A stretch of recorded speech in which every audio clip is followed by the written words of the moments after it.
Bonjour, Monsieur David Gossen. Merci pour nous accorder cette interview.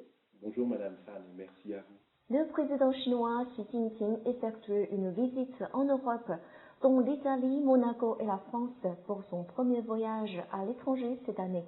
Comment évaluez-vous les relations sino-européennes à l'heure actuelle?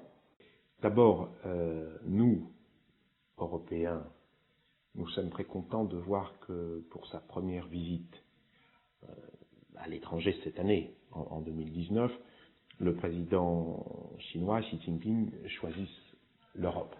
C'est une visite très importante parce que on est à un moment, tout le monde observe cela, où les relations entre la Chine et les États-Unis de M. Trump sont très compliquées.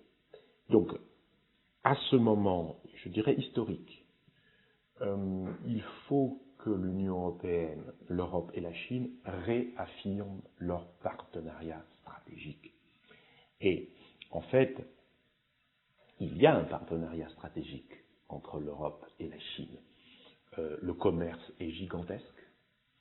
Sur les grands sujets internationaux, le changement climatique, le multilatéralisme, le rôle des Nations Unies, il y a une convergence entre l'Europe, l'Union européenne et la Chine. Évidemment, cela ne peut pas être simple.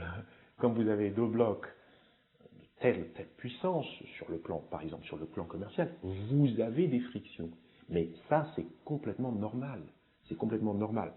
Ce qui est important, c'est quand vous avez des frictions, quand vous avez des désaccords, c'est on se met autour d'une table et on essaye de mieux se comprendre et de régler par le dialogue les désaccords. Le dialogue et le compromis. Et c'est ce qui se passe très bien entre l'Europe et la Chine.